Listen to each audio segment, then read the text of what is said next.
बोलो जयकारा बोल मेरे श्री गुरु महाराज की जय। श्री राधा कृष्ण भगवान की जय। जय जय श्री राधे, जय जय श्री राधे, जय जय श्री राधे।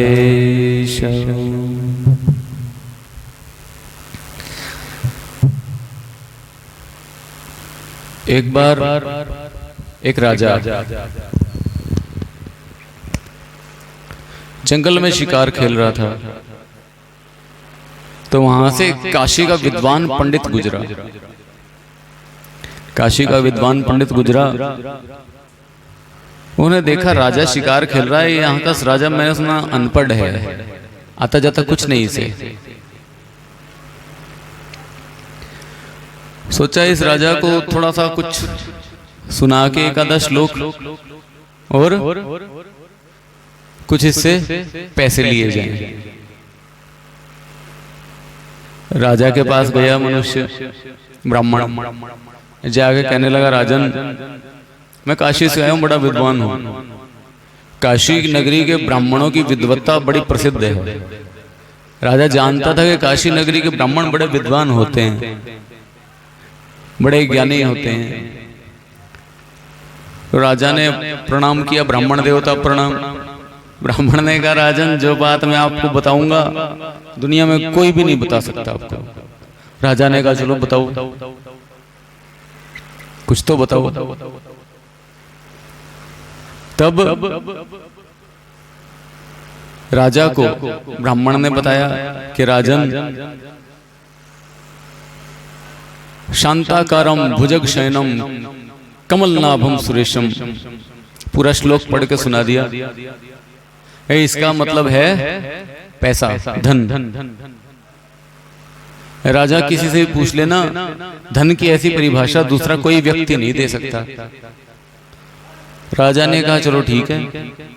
ये बात सुनी, संस्कृत में इतना लंबा वाक्य और अर्थ है इसका क्या, धन। छोटा सा अर्थ, वाक्य इतना बड़ा, राजा के लिए बड़ा नया था। राजा अनपढ़ था, अपने समय में पढ़ा लिखा नहीं, पढ़ने की जरूरत क्या थी। अकेला राजकुमार था अपने पिता का, सोचा पढ़ के करूंगा भी क्या, कौन सा मैंने इंजीनियर या डॉक्टर बनना है। बड़ा हो जाऊंगा तो मैंने राजा ही तो बनना है। बचपन में जैसे बच्चों को मार मार के स्कूल भेजा जाता है कि चल स्कूल जा, स्कूल जा, स्कूल जा। बचपन में पढ़ाई की कीमत नहीं होती उन्हें, बचपन में उनका ध्यान सिर्फ खेल में ही रहता है। और ऐसे ही वो राजा भी था, बचपन में पढ़ा लिखा नहीं, अनपढ़ रह गया। अब वो काशी के विद्वान ब्राह्मण ने उसे लंबा सा श्लोक बताया और बोल दिया इसका मतलब है धन। राजा खुश हो गया। राजा ने कहा, मेरे को लिख के दे दो। लिख के दे दिया, शांताकारम भुजग शयनम पद्मनाभम सुरेशम, पूरा श्लोक लिख दिया और बोला ये लो, इसका मतलब है धन। राजा ने लिख लिया, गले में 9 लखा हार पहना था शिकार खेलते हुए, वही दे दिया। राजमहल में होता तो और बहुत कुछ होता राजा के पास देने के लिए, लेकिन इस समय 9 लखा हार था, बस वही दे दिया ब्राह्मण को, ये लो, ये हार मेरी तरफ से रखो आप इनाम में। कुछ नई बात बताई आपने, इतना लंबा श्लोक, छोटा सा अर्थ। राजा गया, लिख के तो लेके गया था, थोड़ा बहुत जो पढ़ना आता था हल्का फुल्का, बस वही जोड़ लेता था थोड़ा सा। मतलब नहीं पता था उसे, मतलब नहीं पता था, हल्का सा पढ़ना आता तो पहले दूसरी क्लास तक पढ़ा ही होगा। ए अनार के कबूतर तो पढ़े होंगे थोड़े से। फिर राजा ने अपनी सभा के जो विद्वान ब्राह्मण थे सबसे पूछा कि जो मुझे इस वाक्य का अर्थ बताएगा उसको मनचाहा इनाम में दूंगा। सभी ब्राह्मणों ने कहा, राजन मैं बताऊंगा, मैं बताऊंगा, मैं बताऊंगा। राजा ने कहा, लेकिन एक बात ध्यान से कान खोल के सुन लो, अर्थ नहीं बताया तो सजा भी मिल जाएगी। तो सारे के सारे संस्कृत के विद्वान ब्राह्मण थे, सबने सोचा कि संस्कृत में ऐसा क्या वाक्य होगा जिसका हम अर्थ नहीं कर सके। आप जो चाहे सजा देना, लेकिन हमने अगर अर्थ बता दिया तो इनाम भी हमारा मनचाहा होना चाहिए। राजा ने कहा ठीक है। राजा ने लिखा हुआ दिखा दिया, बोले ये लिखो, इसका मतलब बताओ।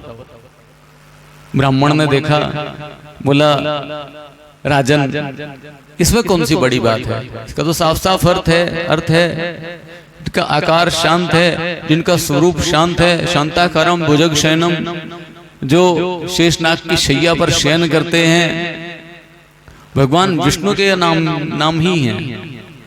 विश्वाधारम, जो विश्व के आधार हैं, सुरेशम, समस्त देवताओं के ईश, समस्त देवताओं के इष्ट हैं, ये इसका अर्थ है।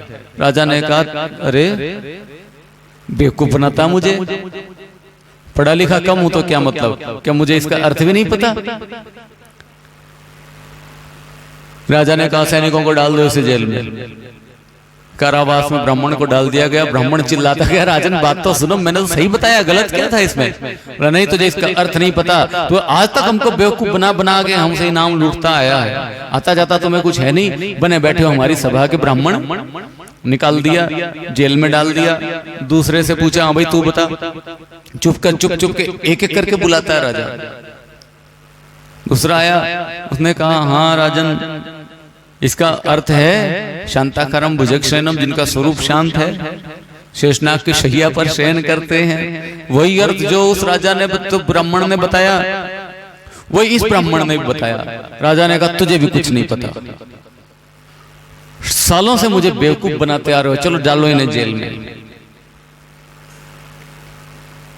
कई ब्राह्मण जो राजसभा में बैठे रहते थे सबको जेल में डाल दिया गया। फिर राजा ने घोषणा करवाई कि जो मेरे एक साधारण से वाक्य का अर्थ बता देगा उसे मनचाहा इनाम मिलेगा। जो राज्य के दूसरे ब्राह्मण थे वो भागे भागे आए, राजन हम बताएंगे। राजा एक कोने में ले जाके पूछता बता इसका अर्थ।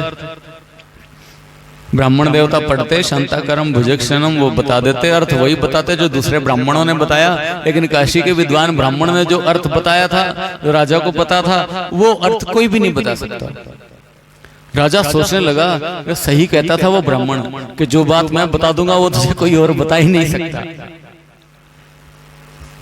जितने नगर के ब्राह्मण थे विद्वान, संस्कृत के पूर्ण ज्ञाता, सारे के सारे जेल में ठोस दिए गए। पूरी ब्राह्मण नगरी जेल में, कुछ गिने चुने रह गए। अब कोई इनाम लेने जाता ही नहीं, सोचते हैं जो इनाम लेने जाता है वो सीधा जेल के अंदर ही जाता है, छोड़ो भैया क्या करेंगे इनाम लेके। लेकिन एक ब्राह्मण था जिसके पिताजी को राजा ने जेल में डाल दिया था। वो ब्राह्मण ने संतों का संग किया था। उस ब्राह्मण ने तो संतों का संग करने से उसकी बुद्धि में कुछ प्रकाश था, कुछ बुद्धि निर्मल थी। वो समझ गया कि राजा को किसी ना किसी ने इस वाक्य का कोई गलत अर्थ बताया है।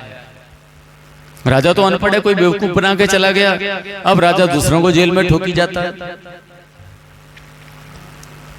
वो ब्राह्मण गया राजा के पास, जाकर कहने लगा राजन आपके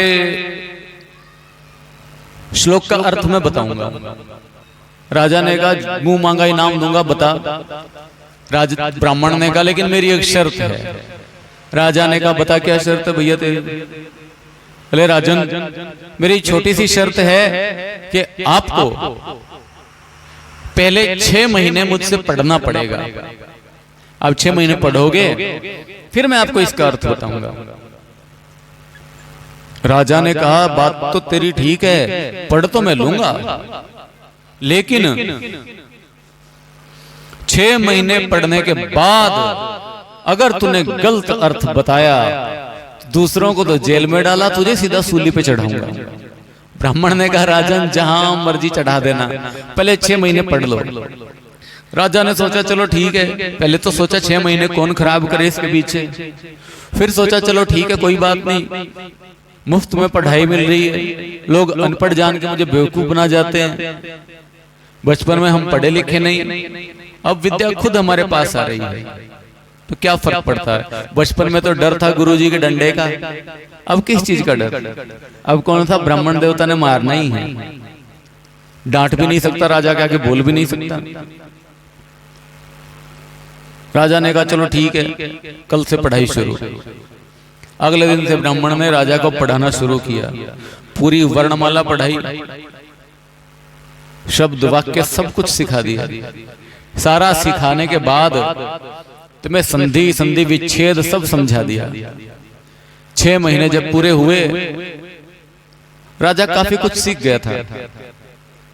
राजा को वही वाक्य लिख के वो ब्राह्मण ने दिया कि राजन आपकी पढ़ाई कितनी हो गई, आज आपकी परीक्षा है। राजा ने कहा चलो ठीक है, परीक्षा देंगे हम। वही वाक्य लिख के, वही श्लोक लिख के दे दिया राजा को ब्राह्मण ने कि इसका अर्थ आप मुझे बताओ। अब राजा ने पढ़ा श्लोक, वाक्य पढ़ा, शांताकारम भुजग शयनम पद्मनाभम सुरेशम। शांताकार जिनका स्वरूप शांत है, जो शेषनाग की शैया पे सोए हैं, जिनकी नाभि में कमल है और समस्त सुरों के मतलब समस्त देवताओं के जो ईश हैं। राजा सिर पे हाथ रख के बैठ गया। कब ब्राह्मण देवता, मैंने तो मान लिया आप वाकई में मेरे गुरु निकले। जिस बात के लिए मैंने लोगों को जेल में डाला, वो सारे के सारे तो सच बोल रहे थे। अब क्या करूं? ब्राह्मण ने कहा राजन, बचपन में अगर तुम पढ़े लिखे होते तो कोई ब्राह्मण, कोई वो काशी का विद्वान ब्राह्मण तुम्हें बेवकूफ बना के नहीं जाता। तुम बेवकूफ बने अपनी गलती की वजह से। गलती तुम्हारी थी और तुम्हारी गलती की सजा भुगती दूसरे ब्राह्मणों ने, जो 6-6 महीने से जेल के अंदर कैद बैठे हैं। राजा ने कहा पाप हो गया, अब क्या करूं? इसका पश्चाताप का कोई उपाय? ब्राह्मण ने कहा पहले तो उन सारे के सारे ब्राह्मणों को रिहा करो, उनको इनाम दो, क्योंकि उन्होंने तुम्हारे वाक्य का अर्थ सही बताया था। राजा ने वैसा ही किया। फिर बोला ब्राह्मण देवता, अब मेरे पापों का शमन हो गया? ब्राह्मण ने कहा नहीं, अभी नहीं। अगर तुम वास्तव में अपने पापों का नाश करना चाहते हो जड़ से, जो तुमने इतना पाप किया, घोर पाप किया, अनेकों ब्राह्मणों को जेल की यातना दी, आज उनको धन दे देने से उनके 6 महीने वापस नहीं मिलने वाले उन्हें। जो उन्होंने जेल में कष्ट भोगा है, वो कष्ट कटने वाला नहीं है उनका, वो पाप अभी भी तुम्हारे ऊपर है। राजा ने कहा तो इस पाप को काटने का कोई उपाय? ब्राह्मण ने कहा एक ही उपाय है। बोले क्या? बोले किसी परमहंस महात्मा का तेल निकाल के अपने मस्तक पे लगा लो, अपने मस्तक पे लगा लो किसी परमहंस महात्मा का तेल, तो तुम समस्त पापों से छूट जाओगे। राजा ने कहा ये उपाय तो मैं कर लूंगा, बताओ परमहंस महात्मा कहाँ मिलेंगे? अब दिक्कत तो सबसे बड़ी ये है कि परमहंसों को ढूंढा कहां से जाए।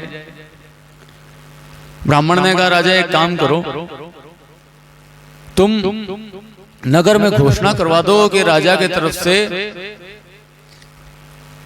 परमहंसों के लिए, जो परमहंस महात्मा है, स्पेशल उनके लिए भंडारे का आयोजन किया गया है। सारे के सारे परमहंस महात्मा आए, भंडारे में भोजन पाएं और भंडारा चलवाओ। तो राजा ने आयोजन कर दिया भंडारे का, घोषणा करवा दी जितने परमहंस महात्मा मेरे राज्य में हैं, अड़ोस पड़ोस में रहते हैं, सब के सब आओ और भोजन पाओ। अब सारे के सारे परमहंस महात्मा जितने थे सबके सब रोज आते हैं, अपने आप को परमहंस कहने वाले रोज आते, भोजन पाते भंडारे में। 56 प्रकार का भोजन सबके लिए तैयार होता और चटकारे ले लेके सब खाते, हाथ मुंह धोते और चले जाते। कई दिनों तक ये भंडारा चलता रहा। राजा ने कहा ब्राह्मण को कि ब्राह्मण देवता, आपने कहा था परमहंस का तेल चाहिए, ये तो तेल तो आपने मेरा निकाल दिया। इतना खर्चा जो इनके भंडारे पे चल रहा है, इतना तो सेना की व्यवस्था पे भी नहीं चलता। खर्चा बहुत होने लग रहा। आप जल्दी से ये बताओ कि तेल किसका निकालना है। ब्राह्मण ने कहा चलो राजा अब ठीक है, अब तुम जान गए कि दुनिया में कितने परमहंस हैं। ये तो तुमने देख ही लिया है कि दुनिया में परमहंस कितने हैं। अब तुम वास्तविक परमहंसों को भी देख लेना। कहने के लिए परमहंस कितने हैं और वास्तविकता में परमहंस कितने हैं, हकीकत में परमहंस कितने हैं, इस बात को भी तुम जान लेना। तुम एक काम करो, एक बड़ा सा कोल्लू तैयार करवाओ, उसके चारों तरफ डंडे लगवा के 4 पहलवान खड़े कर दो कोल्लू को चलाने के लिए। कोल्लू इतना बड़ा हो ये जिसके अंदर इंसान आराम से बैठ जाए, खड़ा हो जाए, फिट आ जाए। भारी से भारी इंसान भी आराम से बैठ जाए जिसमें। राजा ने व्यवस्था करवा दी। अगले दिन कोल्लू की पहलवान खड़े कर दिए कोल्लू चलाने के लिए। अब जो भी महात्मा आता भंडारा खाने के लिए, राजा के सैनिक उसे कहते कि महात्मा जी आप जरा राजा के पास जाओ, राजा को आशीर्वाद दो, और राजा ने आपसे कुछ बात करनी हो वो बात कर लो। वो महात्मा सोचते हाँ ये बढ़िया है, जिस राजा ने इतने दिनों से इतना बढ़िया भोजन बना रखा है, हो सकता है कि इसका व्रत पूरा हो गया हो और अब ये दक्षिणा देना चाहता हो। जो भोजन इतना बढ़िया दे रहा है तो दक्षिणा भी बहुत बढ़िया ही देगा। भागे भागे जाता महात्मा, राजा के पास बैठता, राजा प्रणाम करता, आप परमहंस हो? महात्मा कहता हाँ मैं परमहंस हूँ, अहम ब्रह्मस्मि, मैं ब्रह्म हूँ, परमहंस हूँ। बोले तो महात्मा जी मुझ पर कृपा करो, पाप बहुत हो गए मेरे सिर पे, इन पापों का शमन करने के लिए मुझे आपका तेल चाहिए। जरा आप कोल्लू में बैठो, आपका तेल निकाल लिया जाए, आपका तेल मस्तक पे लगाऊंगा, मेरे पाप खत्म हो जाएंगे। महात्मा ने जैसे ही सुना कि भैया तेरा तेल निकाला जाएगा, तो राजा मैं अभी थोड़ी देर में आता हूँ, मुझे बाथरूम लगी जोर की। भागा भागा गया महात्मा, उसने वापस कहां से आना, और बाहर जाके सबको बता रहे तो तेल निकालने पे उतारू हो गया। भैया हम तो आगे से इसका भोजन नहीं करेंगे। दूसरे को बुलाया, आओ जो भी आता तो हाँ जी आप परमहंस हो? बोला हाँ राजन मैं परमहंस हूँ, तत्त्वमसि तुम तत्सि अहम ब्रह्मस्मि। 3-4 जो महावाक्य रट के सुना दिए। राजा ने कहा तेल चाहिए आपका। बोले राजन क्षमा करना, मैं तो ना पास के पड़ोस के स्कूल में अध्यापक हूँ, मैंने सोचा था बढ़िया भोजन मिल रहा तो ऐसे महात्माओं का वेश बना के तिलक विलक लगा के मैं आ गया। राजा ने कहा चल भैया निकल तू भी। और किसी को बुलाया, कोई कहता राजा मैं तो विदेश का व्यापारी हूँ, विदेश का व्यापारी हूँ, यहाँ पे आया था, सोचा कि भोजन की व्यवस्था कैसे होगी, पता चला कि तुम्हारे यहाँ पे भंडारा चल रहा है, तो मैं भी ये जैसे भगवा चोला डाल के आ जाता था, तिलक विलक लगा के परमहंस अहम ब्रह्मस्मि रट के आ जाता। राजन मैं परमहंस नहीं हूँ, मेरे तेल से तुम्हें कुछ नहीं मिलने वाला। राजा कहता भैया पहले ही पाप बहुत हो चुके मेरे सिर पे, मन तो करता तुम सबको जेल में डाल दूं, सूली पर चढ़ा दूं, चलो निकलो यहाँ से। लेकिन राजा उदास हो गया, जिसको भी देखता। अगले दिन भंडारे में कोई भी नहीं, अगले दिन भंडारे में कोई भी नहीं। भोजन बना है, भोजन बना बहुत से महात्माओं के लिए, परमहंसों के लिए, लेकिन भंडारे में कोई भी नहीं, क्योंकि सबको पता है कि राजा पहले भोजन करवाएगा फिर तेल निकालेगा। प्रेम से बोलिए। सब जान गए कि तेल निकलवाना पड़ेगा, क्या करेंगे भैया अब जाके। राजा ने कहा वो अपने उस गुरु ब्राह्मण से, ये ब्राह्मण देवता खर्चा बहुत हो गया, ये नाम नाम के परमहंस तो बहुत आए, तेल निकलवाने के लिए कोई भी राजी नहीं, अब आप बताओ मैं क्या करूं। बोले राजन तुम चिंता मत करो, कोई ना कोई महात्मा आएंगे, कोई ना कोई महात्मा आएंगे। इतने में ही 1-2 दिन के बाद ही कोई महात्मा एक शरीर पर सिर्फ और सिर्फ एक कोपिन डालकर लंगोटी डाले, हाथ में कुछ भी नहीं उनके, ना माला ना लाठी, कुछ भी नहीं, खाली हाथ, लंबे लंबे बाल और दूध का सा वेश, ऐसे लगता जैसे कोई पागल सा इंसान हो। महात्मा जी जा रहे थे नगर के बाहर से ही, राजा के सैनिकों ने देखा कोई महात्मा जान पड़ता है, चलो इसको ले चलते हैं। राजा ने बोल रखा है कि जितने महात्मा मिल जाएं भोजन के लिए ले आओ। सैनिकों ने कहा महात्मा जी आप जैसे महात्माओं के लिए, परमहंस महात्माओं के लिए राजा ने भोज का आयोजन किया है, भंडारा चल रहा है, आप चलें भोजन पाए। महात्मा ने कहा चलो ठीक है भैया। कई दिनों से महात्मा जी ने भोजन नहीं किया था, तो वो चले गए, पंगत में बैठे भोजन करने लगे। 56 भोग उनके सामने प्रस्तुत किया गया।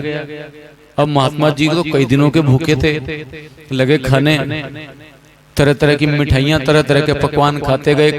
पेट जब भर गया तो सैनिकों ने कहा कि महात्मा जी जाते जाते जरा हमारे राजा से भी मिल लीजिए, कुछ दान दक्षिणा लेते जाइए। महात्मा जी ने कहा नहीं भैया हमें तो कोई दक्षिणा नहीं चाहिए, हमारे लिए तो एक ही बर्तन है, हमारा पेट, इसमें जितना रखा गया उतना ही काफी है। एक ही बर्तन है पेट, जिसमें जितना रखा गया उतना काफी, जीवन चल जाएगा। आगे जाएंगे भगवान का कोई और प्यारा भोजन करवा देगा। तो सैनिकों ने कहा एक बार मिल तो लो राजा से। महात्मा ने सोचा चलो राजा से मिल लेते हैं, जिसने इतने महात्माओं को, इतने संतों महात्माओं को भोजन करवाया, कोई पुण्यात्मा राजा है, मिलके आशीर्वाद अवश्य उसे देंगे। महात्मा जी गए राजा के पास। राजा ने पूछा हाथ जोड़ के महात्मा जी आप परमहंस हो? महात्मा जी बोले क्यों रे, तेरे को क्या लेना देना हमारी परमहंसी से, तू क्या करेगा? राजा ने कहा महात्मा जी थोड़ा तेल चाहिए था परमहंस का। प्रेम से बोले श्री राधे, कहते थोड़ा तेल चाहिए था, बड़े पाप हमारे सिर पे हो गए। सारी कहानी बताई राजा ने।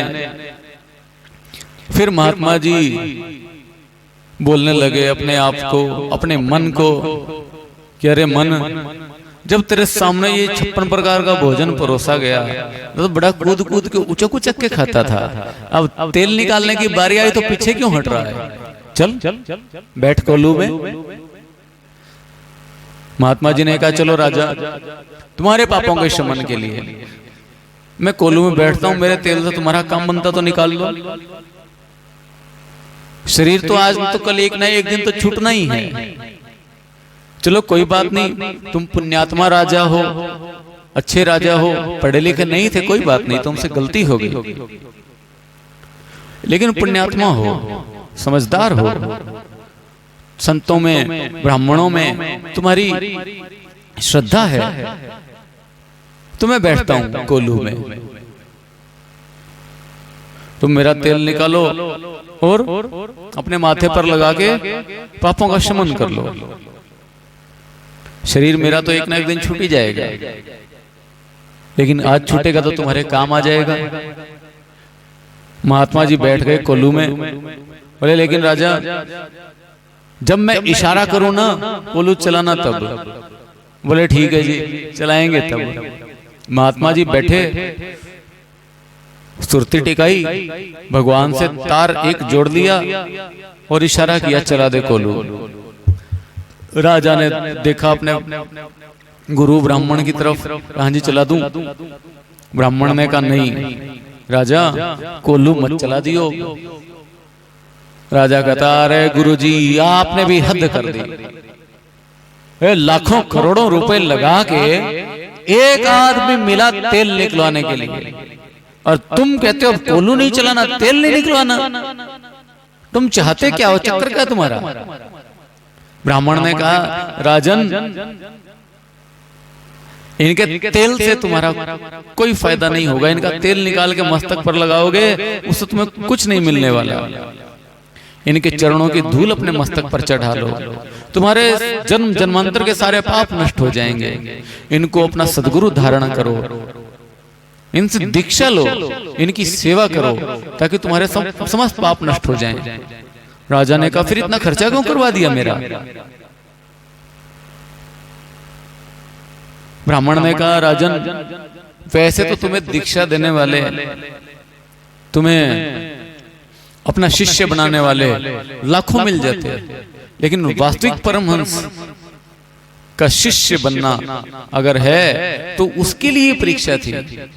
बाकी तो जितने ब्राह्मण आते थे सारे के सारे तुम्हें अपना चेला बना लेते, है ना? ये सारे कहते हैं हाँ भाई मैं परमहंस हूं, एवं ब्रह्मस्मि, और तुम्हें चेला बना लेते, लेकिन उससे तुम्हें मिलता तो कुछ भी नहीं। ये करोड़ों रुपया खर्च तुम्हारा सिर्फ इसलिए करवाया कि तुम्हें वास्तव में सतगुरु की प्राप्ति हो सके। सतगुरु कौन? जो स्वयं परमात्मा से मिले हैं और तुम्हें परमात्मा से मिलाने की क्षमता रखते हैं, वो सतगुरु। नाम सतगुरु रख लेने से, नाम परमहंस, नाम के आगे परमहंस लगा लेने से कोई परमहंस नहीं बन जाता, वैसे सतगुरु बोलने से कोई सतगुरु नहीं बन जाता। लोग अपने आप को अपना नाम राम रख लेते हैं तो कोई राम थोड़ी ना बन जाएंगे, कोई कृष्णचंद्र नाम रख ले तो कृष्ण थोड़ी ना बन जाएगा। जब तक वैसे कर्म नहीं है, जब तक जो राम जी ने कर्म किए वैसे कर्म तुम नहीं करते तो तुम कौन से राम बनने वाले हो? नाम के आगे परमहंस लगाने से कोई परमहंस नहीं बनता, नाम के आगे महात्मा लगाने से कोई महात्मा नहीं होता, संत लगाने से कोई संत नहीं होता। ये संत महात्मा परमहंस ये उपाधि हैं, ये उपाधि हैं। ये उपाधि सिर्फ और सिर्फ भगवान प्रदान करते हैं, ये सिर्फ और सिर्फ भगवान प्रदान करते हैं। और धरती पर भगवान सतगुरु के रूप में ही आते हैं, धरती पर भगवान सतगुरु के रूप में ही मिलते हैं। उस सतगुरु ही हमें बताते हैं कि आज तुम साधु हो। जब साधना की शुरुआत हुई तुम साधु हो। जब तुम्हारी आत्मा ने उस महान का स्पर्श कर लिया तो तुम महात्मा हो गए। जब तुम्हारा चित्त बिल्कुल शांत हो गया तो तुम संत हो गए। और जब उस परमात्मा से एक हो गए, कोई भेद रहा ही नहीं, अभेद धारणा सिद्ध हो गई, उस समय तुम परमहंस हो गए। लेकिन जब तक भेद है, तब तक अगर कोई अपने नाम के आगे परमहंस लगाए तो गुरबाणी में सुखमनी साहब में गुरु अर्जन देव जी कहते हैं, आपस को जो परमहंस कहावे उसका अनिष्ट ही होगा, उसका कोई फायदा नहीं होगा। जो अपने आप को परमहंस कहलाता है, मैं परमहंस हूं। तब राजा ने उन महात्माओं को कोलू से बाहर निकलवाया। ये महात्मा जी बाहर निकलो, उनके चरणों की धूली अपने मस्तक पर चढ़ाई और फिर कहा कि महात्मन, मैं आपकी शरण में हूं, मुझे अपना शिष्य स्वीकार करें, मुझे अपना शिष्य स्वीकार करें। महात्मा जी ने राजा के सिर पर हाथ रखा। राजा ने एक छोटा सा आश्रम बनवाया महात्मा जी के लिए। महात्मा जी ने कहा, राजा तेरे शहर से दूर जंगल में एक छोटी सी कुटिया बना दे जहां हम रहें, तू आ सके। वैसे हमें कोई आवश्यकता नहीं कुटिया की, हम तो वन में विचरण ही करते रहेंगे, लेकिन क्योंकि तुम्हें आवश्यकता है सतगुरु की, तो इसलिए कि तुम आ सको, मिल सको, वहां पर आओ और नित्य प्रति सत्संग सुनो, सतगुरु का सानिध्य प्राप्त करो। और सतगुरु के सानिध्य से ही भगवान की प्राप्ति होगी। और भगवान की प्राप्ति जब होगी तभी हमारे समस्त पाप कटेंगे, उससे पहले नहीं कटते। जब तक भगवत प्राप्ति नहीं होती तब तक हमारे पापों का जड़ सहित नाश नहीं होता। लेकिन जब भगवत प्राप्ति हो जाएगी तो पाप क्या, पुण्य कर्म भी सबके सब कट जाते हैं, कोई भी कर्म शेष नहीं बचता। मनुष्य सोचे पाप कट जाएं, पुण्य बच जाएं, तो उन पुण्य कर्मों का उपभोग करने के लिए भी उसे स्वर्ग तक जाना पड़ेगा और स्वर्ग में जाके वापस धरती पर आना पड़ेगा। और वापिस धरती पर आने के बाद कोई गारंटी नहीं है कि पुण्य कर्म ही करेगा कि भक्ति करेगा, पाप भी कर सकता है और पाप करेगा फिर नरकों में पड़ेगा। इसीलिए जब तक भगवत प्राप्ति नहीं होती तब तक मनुष्य को सावधानी पूर्वक भगवान का नाम ही जपना चाहिए, सतगुरु की शरण में रहना चाहिए। तब राजा ने उन परमहंस महात्माओं को सतगुरु के रूप में स्वीकार किया, महात्मा जी ने उसको शिष्य के रूप में स्वीकार किया। फिर राजा कहने लगा, गुरुदेव एक बात तो बताओ, वो काशी का ब्राह्मण, पाप तो उसे भी लगेगा ना, क्योंकि उसकी वजह से ही तो मैंने इतने सारे ब्राह्मणों को जेल में डाला। महात्मा जी ने कहा नहीं। परमहंस जी कहते नहीं राजन, उसे कोई पाप नहीं लगेगा, उसने जो कुछ बताया यथार्थ बताया, सत्य बताया। शांताकारम भुजग शयनम पद्मनाभम सुरेशम, इस सब का अर्थ है धन। वो झूठ नहीं बोल रहा, सही कहता था। फिर राजा कहता है, गुरुदेव फिर तो मेरे सिर पे कोई पाप ही नहीं है, तो जितने ब्राह्मणों को मैंने जेल से निकाला था वापस डाल दूं? परमहंस जी कहते हैं नहीं बेटा, ऐसा नहीं करना है। इसका अर्थ धन कब तक है? जब तक तुम सतगुरु के वाक्य पर चलते नहीं हो, जब तक तुम भगवान की भक्ति में नहीं लगे हो, सतगुरु की शरण में नहीं पहुंचे, तब तक शांताकारम भुजग शयनम पद्मनाभम सुरेशम, इस सब का अर्थ धन ही है। क्योंकि मनुष्य दो प्रकार की कामना करता है, एक भगवत प्राप्ति की और एक उससे अलग कोई भी कामना। भगवान की प्राप्ति के अलावा कोई भी कामना तुम करते हो उसको धन की ही प्राप्ति माना जाता है, संपत्ति की प्राप्ति है। चाहे पुत्र धन मांगे, चाहे स्त्री धन मांगे, चाहे स्वर्ण मांगे, किसी भी तरीके का कुछ भी संपत्ति मांगता वो धन है। भगवान के अलावा कुछ भी मांगा गया वो धन है। और जब तक मनुष्य भगवान की भक्ति में नहीं लगा, सतगुरु की शरण में नहीं गया, तब तक वो भगवान के सामने जोत बत्ती लेके, धूप अगरबत्ती लेके खड़ा होता है, अगरबत्ती घुमाता भगवान के आगे और प्रार्थना क्या करता है? शांताकारम भुजग शयनम पद्मनाभम सुरेशम, भगवान की प्रार्थना करके भगवान को कहता भगवान धन दो, भगवान दौलत दो, भगवान संपत्ति दो, अच्छी जगह ब्याह करवा दो, अच्छे बच्चे हो जाएं, घर गाड़ी बंगला बन जाए। यही चीजें मांगता मनुष्य। कब तक? जब तक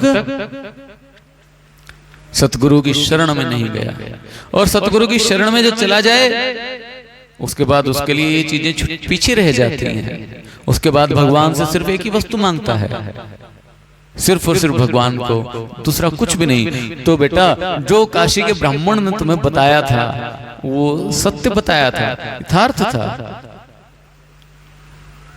इसका अर्थ धन है, लेकिन कब तक? जब तक सतगुरु की प्राप्ति नहीं होती। आज तुम सतगुरु की शरण में हो, सतगुरु की प्राप्ति तुम्हें हो गई, तो तुम अब सतगुरु के वचनों पर विश्वास करोगे, सतगुरु के वचनों पर चलोगे, तो भगवान की प्रार्थना करोगे, भगवान से एक ही चीज मांगोगे, भगवान हमें मिले तो तू मिले, दूसरा हमें कुछ नहीं चाहिए। प्रार्थना वही, वाक्य वही, दोहा वही, लेकिन इच्छा बदल गई। लेकिन इच्छा बदल गई। संतों के संग में जाने से मनुष्य के साथ सिर्फ यही होता है कि उसकी इच्छा जो संसार को पाने की थी, अब वो इच्छा भगवान को पाने की बन जाती है।